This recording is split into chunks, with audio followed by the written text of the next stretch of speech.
আমি দুটো ডিম দিয়েছি। কেউ আমার বান্ধবী টুনিকে এই খবরটা দাও। আমার ডিম, আমার সোনারা, আমি তোমাদের মা। টনি, এই টনি, বাড়িতে আছিস? ওইদিকে তোর বান্ধবী কাকুলি দুটো ডিম দিয়েছে। কি বললি? কাকুলি দুটো ডিম দিয়েছে? আমি এক্ষুনি যাচ্ছি ওর বাড়িতে। আমার যে কি আনন্দ লাগছে। কাকুলি, আমি আসছি। কাকুলি, কাকুলি, কই তোর ডিম সোনারা? আমার হাতে দে তো, আমি একটু আদর করি ওদের। এই যে, এই নে।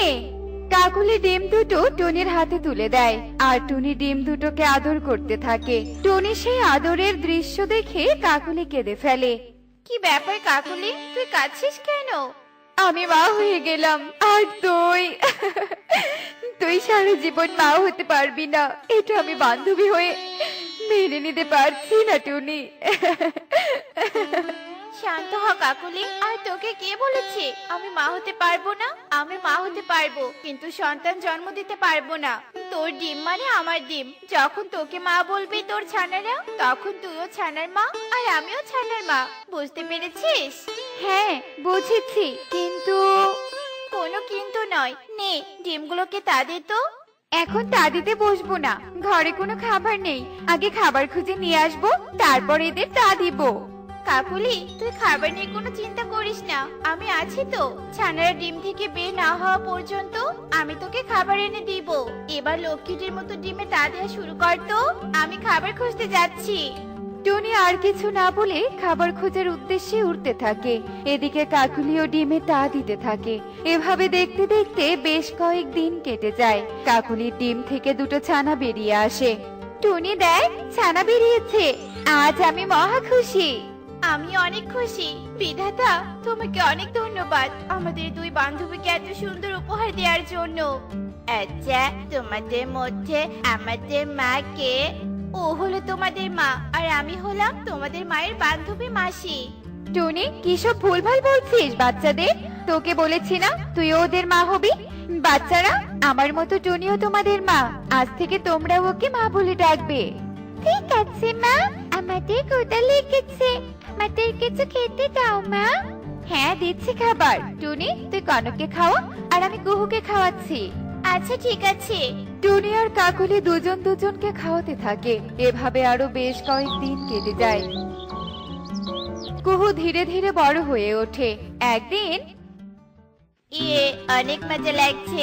টুনিমা, আরো জোরে ধাক্কা দাও, আরো জোরে, খুব মজা লাগছে।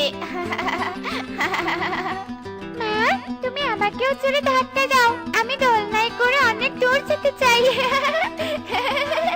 বেশি জোরে ধাক্কা দেওয়া যাবে না, তোরা পড়ে গিয়ে ব্যথা পাবি। আর তোরা ব্যথা পাওয়া মানে আমরাও ব্যথা পাওয়া, বুঝলি? আদিক খেতে দেখলে বাঁচি না।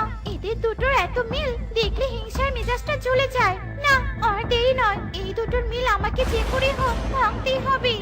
বিউটি এসব বলে সেখান থেকে চলে যায়। পরের দিন বিউটি সুযোগ বুঝে কাকুলিদের কাছে চলে আসে। কাকুলি রে কাকুলি, তোর তো কপাল পুড়তে যাচ্ছে রে। কিসব বলছো? কপাল পড়তে যাবে মানে? কে আবার আমার কপাল পড়বে? কে আবার? তোর ওই বান্ধবী টুনি। আমি আজ সকালে টুনির বাড়ির সামনে দিয়ে নদীতে যেতে ধরে শুনেছি ও নাকি তোর ছানাদের তোর কাছ থেকেও কেড়ে নিয়ে তোকে সন্তানহারা বানাবে। মিথ্যে, তুমি এসব মিথ্যে বলছো। টুনি এমনটা বলতেই পারে না। আমি মিথ্যে বলছি না রে। মিথ্যে বলে আমার কোনো লাভ নেই। নিঃসন্তান টুনি তোকে হিংসে করে সন্তানহারা বানাতে চায়, তাই তো তোর চেয়ে বেশি ও তোর ছানাদের আদর করে। আরে তাই তো, ও আমার চেয়ে বেশি আমার ছেলে মেয়েদেরকে আদর করে। তবে কি তুমি যা বলছো তাই ঠিক? হ্যাঁ, 100% ঠিক। সময় থাকতে এক্ষুনি তোর ছানাদের ওর কাছ থেকে কেড়ে নে, নয়তো তোকে ভবিষ্যতে কাঁদতে হবে। না না, আমি কাঁদবো না। কাঁদবে তো ওই টুনি। আমি এক্ষুনি টুনির কাছ থেকে ওদেরকে নিয়ে আসবো। কাকুলি আর কিছু না ভেবে রেগে মেগে টুনির বাড়িতে চলে আসে। এই টুনি, কোথায় তুই? তাড়াতাড়ি আমাদের ছানাদের নিয়ে এখানে চলে আয়। কি ব্যাপার রে কাকুলি, এভাবে চিৎকার করছিস কেন? কি হয়েছে? আর তো কেমন দেখাচ্ছে কেন রে? আমাকে কেমন দেখায় দেখাক, তোকে এসব নিয়ে ভাবতে হবে না। শুধু একটা কথা শুনে রাখ, আজ থেকে তোর সাথে আমার সম্পর্ক শেষ। তুই আজ থেকে আমার ছেলে মেয়েদের ধারের কাছেও ঘেসবি না। কাকুলি, এসব তুই কি বলছিস? তোর মাথা কি পাগল হয়েছে নাকি? আমি ওদের ছাড়া কি করে থাকবো? আমি যে মরে যাব। নিঃসন্তানরা কখনো সন্তানের মায়া বুঝতে পারে না। তোকে কখনো আমার সন্তানদের পাশে দেখলে কিডন্যাপার বলে তোকে সোজা পুলিশে দিয়ে দিব। এই বলে দিলাম কুহুকনক, চল আমার সাথে। কিন্তু মা, টুনি মায়ের। চুপ কর, আজ থেকে টুনি তোদের মা নয়। আজকের পর থেকে যদি তোদেরকে এই বজ্জাত টুনির আশেপাশে দেখেছি না, তাহলে তোদের পা ভেঙে ঘরে বসিয়ে রাখবো। চল। কাকুলি দাঁড়া, ওদের নিয়ে যাস না, ওরা যে আমার পুরো দুনিয়া। হে বিধাতা, এসব কি থেকে কি হয়ে গেল? টুনি কাঁদতেই থাকে। এদিকে কিছুটা দূর থেকে বিউটি সবকিছু দেখে হাসতে থাকে। ভেঙেছে, মিল ভেঙেছে। আমি সফল হয়েছি। যাই, এবার গিয়ে মনের সুখে নিজের কাজ করি। বিউটি চলে যায়। এভাবে আরো কিছুদিন কেটে যায়। একদিন কুহুকনক মাঠে খেলছিল, ঠিক তখনই সেখানে একটা তান্ত্রিক চলে আসে। আমার তান্ত্রিক হওয়ার প্রশিক্ষণ নেওয়া শেষ। আরে ওই তো কাকের ছানা, দেখি তো কাকের ছানাকে পাখি থেকে ডিম বানাতে পারি কিনা। হিং টিং সিম, কাকের ছেলে হয়ে যা ডিম। হিং টিং সিম, কাকের ছেলে হয়ে যা ডিম। তান্ত্রিক এভাবে মন্ত্র বলার সাথে সাথে কনক পাখি থেকে একটা ডিম হয়ে যায়। আমি পেরেছি, এবার আমি উত্তরের রাজ্যে যাব আর ওই রাজ্য দখল করব। একে কে আপনি? আমার দাদাকে ডিম বানালেন কেন? ঠিক করে দিন, আমার দাদাকে ঠিক করে দিন, নয়তো কিন্তু আমার মা আপনাকে কত শাস্তি দিবে। আমার তন্ত্রমন্ত্র পরীক্ষা করার জন্য এমনটা করেছি, আর তোর মা আমার দেখা কখনোই পাবে না। আমি যে বনের কেউ না।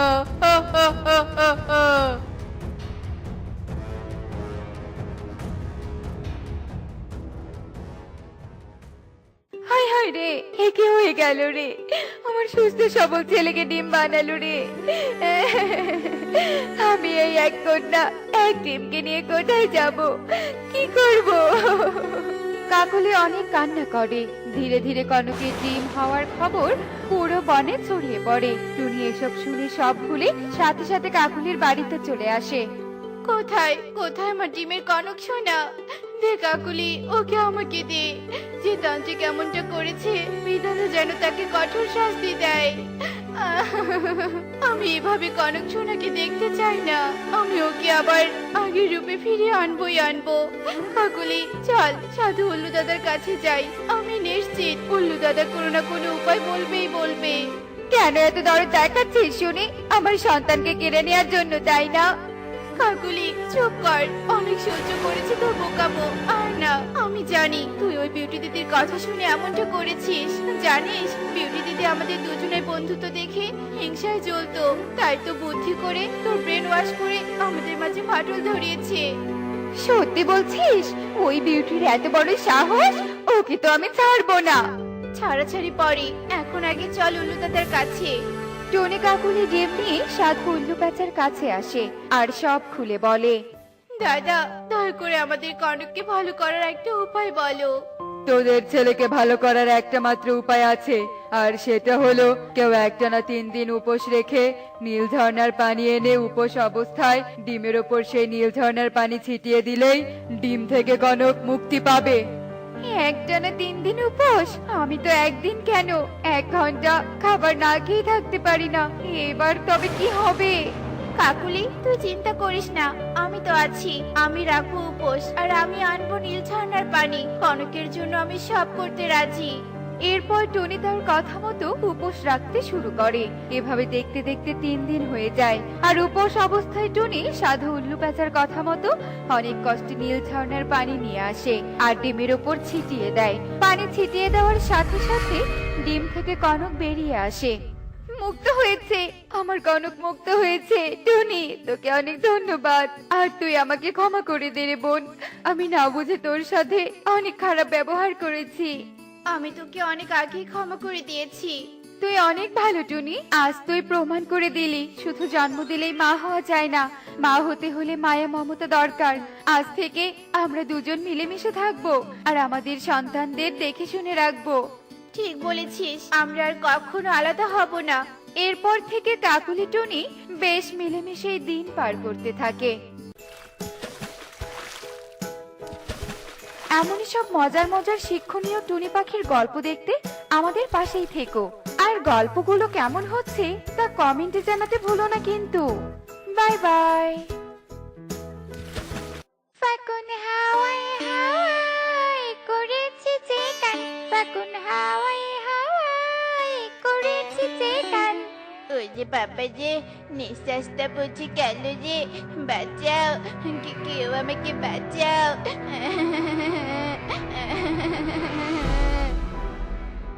তুমি ঠিক আছো তো বন্ধু? হ্যাঁ, এখন আমি ঠিক আছি, কিন্তু তুমি আমাকে বন্ধু বলে ডাকলে কেন? আমি তো তোমার নাম জানি না, তাই তোমাকে বন্ধু বলে ডাকলাম। আমার নাম কনক, আর তুমি আমার প্রাণ বাঁচিয়েছ, তাই আজকে থেকে তুমি আমার বন্ধু।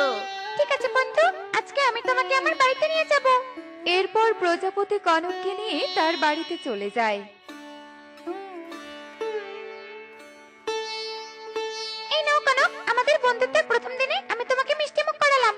ওই যে বাবা, আমার বন্ধু তো সোনার থালা বাসন ব্যবহার করে, তার মানেও অনেক ধনী। ওর সাথে বন্ধুত্ব করে ভালোই করেছে। রোজ এসে একটা করে থালা চুরি করে নিয়ে যাব, তারপর আমরা ধীরে ধীরে ধনী হয়ে যাব। এরপর কনক পায়েস খেতে থাকে, আর খাওয়া শেষ হলে প্রজাপতি কনককে এগিয়ে দিতে যায়। আর যাওয়ার পথে এক মাকড়সার জালে প্রজাপতি বন্দী হয়ে যায়। সাহায্য করো বন্ধু, আমাকে মাকড়সার জাল থেকে মুক্ত করো, তা না হলে যে আমি মরে যাব। ভালোই হয়েছে, প্রজাপতি এখানে বন্দি থাকলে আমি ওর বাড়ির সব থালা বাসন চুরি করতে পারবো, তারপর আমার মা বাবা আমাকে অনেক ভালোবাসবে। কি হলো বন্ধু, তুমি দাঁড়িয়ে আছো কেন? মুক্ত করো আমাকে। কিসের বন্ধু? আমি তো তোর বন্ধু নই, তুই এখানে মার, আর তোর বাড়ির সব সোনার থালা বাসন গুলো আমি চুরি করে নিয়ে যাই। এই কথা বলে কনক প্রজাপতির বাড়িতে চলে আসে, আর প্রজাপতির সব সোনার থালা বাসন চুরি করে বাড়ির উদ্দেশ্যে যেতে থাকে। এদিকে প্রজাপতি মাকড়সার জালে ছটফট করতে থাকে। আমাকে বন থেকে একডালি শুকনো পাতা এনে দে তো, আর এই নে তোর 100 টাকা। এক্ষুনি এনে দিচ্ছি মাসি। এরপর টুকি জঙ্গলের শুকনো পাতা কুড়োতে যায়। সাহায্য করো, কেউ আমাকে সাহায্য করো। প্রজাপতির চিৎকার শুনে টুকি একটা কাঠ দিয়ে মাকড়সার জাল সরিয়ে দেয়, আর প্রজাপতি মুক্ত হয়ে যায়। ধন্যবাদ তোমাকে, তুমি আমার প্রাণ বাঁচালে, তাই আমি তোমাকে কিছু টাকা উপহার দিতে চাই, এসো আমার সাথে। না প্রজাপতি বন্ধু, কারো উপকার করে তার কাছ থেকে কিছু আবদার করতে নেই। আমার মা বলে কেউ বিপদে পড়লে তাকে সাহায্য করতে এগিয়ে আসা উচিত। তোমার মা তোমাকে খুব ভালো শিক্ষা দিয়েছে। আচ্ছা, তুমি শুকনো পাতা ঝাড়ু দিচ্ছ কেন? আমরা খুব গরিব তো, তাই আমি শুকনো পাতা কুড়িয়ে বনের সবার কাছে বিক্রি করি, আর সবাই খুশি হয়ে যা দেয় তা দিয়ে আমি আমার মাকে নিয়ে থাকি। আরে, এই এত গরিব হওয়া সত্ত্বেও এর মনে বিন্দুমাত্র লোভ নেই, তাই এই আমার বন্ধু হওয়ার যোগ্য। আমি তাহলে এবার আসি বন্ধু।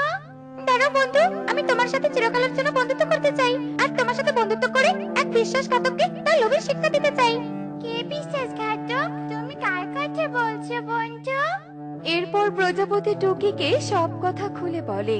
এসো বন্ধু, কনককে তার লোভের জন্য উচিত শিক্ষা দিতে হবে। এগুলো সোনার থালা বাসন তুই কোথায় পেলি রে বাবা?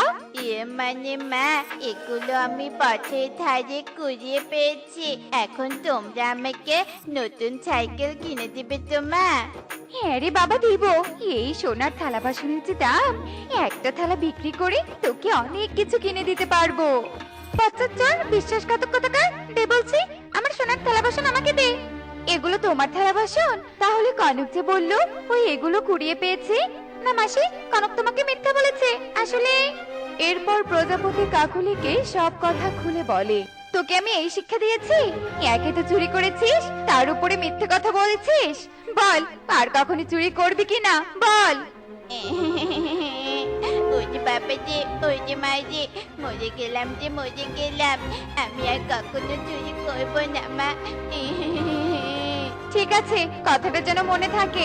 যাও প্রজাপতি, তুমি তোমার জিনিসগুলো নিয়ে যাও। এরপর প্রজাপতি তার সোনার থালা বাসন নিয়ে সেখান থেকে চলে যায়। এই নাও বন্ধু, এসব সোনার থালা বাসন তোমার। এগুলো দিয়ে তোমরা তোমাদের অভাব দূর করো। এগুলো আমার বন্ধুত্বের উপহার। এবার আমি আসি বন্ধু। এরপর প্রজাপতি তার নিজের বাড়িতে চলে যায়। এদিকে টুকিও সোনার থালা বাসন নিয়ে বাড়িতে চলে আসে। এসেছিস রে মা? হ্যাঁ মা, আমি এসেছি। জানো মা, আজকে হয়েছে, আজ আমার এক বন্ধু আমাকে সোনার থালা বাসন দিয়েছে আর বলেছে এগুলো বিক্রি করে আমাদের অভাব দূর করতে। না রে মা, সুস্থ থাকতে কারো কাছে হাত পেতে কিছু চাইতে নেই। তুই এগুলো ফিরিয়ে দিয়ে আয়। আমি জানি মা, আর এগুলো যে আমি ফেরত দিতে পারবো না। তাহলে যে আমার বন্ধু খুব কষ্ট পাবে, কেননা এগুলো যে আমার বন্ধুত্বের উপহার। এগুলো যে আমি তোমাকে সুস্থ করে তুলবো আর আমাদের ঘরটা একটু মেরামত করবো। বুঝতে পেরেছো? যেমন কথা তেমন কাজ। এরপর টুকি একটা সোনার থালা বিক্রি করে আর টুনিকে সুস্থ করে তুলে আর পুরনো ঘরটা মেরামত করে। আর এভাবে দেখতে দেখতে বেশ কিছু দিন কেটে যায়। এ কি রে মা, মালা গেঁথে কি করবি? এই মালাটা আমি আমার বন্ধুর জন্য বানাচ্ছি মা। যাই মা, আমার মালা বানানো শেষ। এখন আমি আমার বন্ধুর কাছে যাই। এরপর টুকি তার প্রজাপতি বন্ধুর বাড়িতে চলে আসে। এই নাও বন্ধু, আমি তোমার জন্য আমাদের বন্ধুত্বের উপহার এনেছি। এত কষ্ট করার কি দরকার ছিল বলো তো? বাজি, তুমি তো আমাকে অত দামি থালা বাসন দিলে, যার জন্য এখন আমরা অভাব মুক্ত হয়েছি। কেন বন্ধু, এই মালাটা তোমার পছন্দ হয়নি? খুব পছন্দ হয়েছে বন্ধু, তোমাকে অনেক ধন্যবাদ। ও, এই ব্যাপার। প্রজাপতি আমাকে মার খাইয়ে নিয়ে টুকির সাথে বন্ধুত্ব করেছে, তাই না? খুব হাসাহাসি করা হচ্ছে। এবার দেখ প্রজাপতি, তোর বন্ধুরা আমি কি হাল করি। এরপর কনক সেখান থেকে মোড়ল বাবুর কাছে চলে যায়। মোরল আঙ্কেল, আমাদের বনের টুনিরা এক জাদুকরী প্রজাপতির দেখা পেয়েছে, আর সেই প্রজাপতিটা তাদেরকে গরিব থেকে ধনী বানিয়ে দিয়েছে। আপনি চাইলে টুকিকে ধরে এনে প্রজাপতির খবর জেনে নিন, তাহলে আপনিও অনেক ধনী হতে পারবেন। তাই নাকি? তাহলে তো টুকিকে ধরে নিয়ে আসতে হবে। ভুলেও চিৎকার করবি না, বাঁচতে চাইলে আমার সাথে চল, তা না হলে এক্ষুনি এই লাঠি দিয়ে মাথায় বাড়ি দিব। ছদ্মবেশী মোড়লের কথা শুনে টুকি অনেক ভয় পেয়ে যায় আর মোড়লের সাথে যেতে থাকে। মোড়ল টুকিকে একটা গুহার ভেতরে নিয়ে যায় আর রশি দিয়ে বেঁধে রাখে। আমাকে ছেড়ে দাও, আমাকে ছেড়ে দাও। আমাকে তুমি ধরে নিয়ে এসেছো কেন? ছেড়ে দাও। জিয়ে দিদি, তুমি আমার মেয়েটাকে দেখেছো? ওকে অনেকক্ষণ থেকে খুঁজে পাচ্ছি না। না না, তোর মেয়েকে তো আমি দেখিনি। আরে টুনি মাসি, তুমি এভাবে কোথায় যাচ্ছ? আমি টুকিকে কোথাও খুঁজে পাচ্ছি না। সব জায়গায় খুঁজেছি, কিন্তু আমার মেয়েটা যে হারিয়ে গেছে। কেন না টুনি মাসি, আমি দেখছি টুকি এখন কোথায় আছে। আমি জানি তুই এক জাদুকরের সন্ধান জানিস, যে তোদেরকে গরিব থেকে ধনী বানিয়ে দিয়েছে। বল বল আমাকে, কোথায় গেলে আমি তাকে পাবো? বল, ওই জাদুকরকে পেলে আমি আরো ধনী হয়ে যাব। দুষ্টু পাখি, তুই আমার বন্ধুকে আটকে রেখেছিস। আজ তোকে আমি লোভে পড়ার উচিত শিক্ষা দেব। আরে আমার চাদর মাদুর, যাবো আমাদের বহুদূর। কোথায় আছে টুকি বন্ধু? যাবো আমরা সেথায় দ্রুত।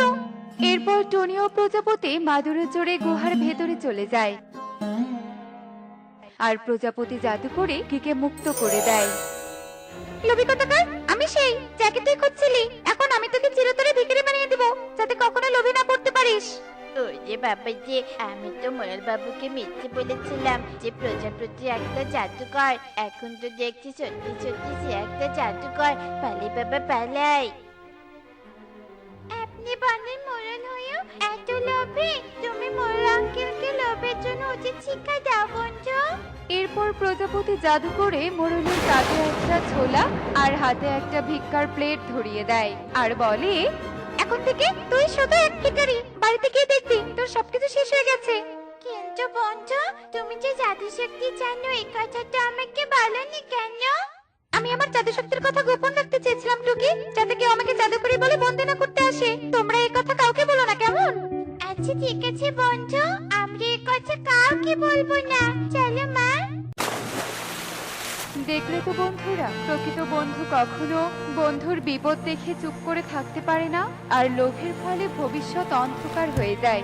ভবিষ্যতে নিজের সবকিছু ধ্বংস হয়ে যায় শুধুমাত্র লোভের কারণে। তাই আমাদের লোভ হিংসা থেকে বিরত থাকতে হবে। এমনই সব মজার মজার শিক্ষণীয় টুনি পাখির গল্প দেখতে আমাদের সাথেই থেকো। আর গল্পটি কেমন হয়েছে তা কমেন্টে জানাতে ভুলো না কিন্তু। Bye bye.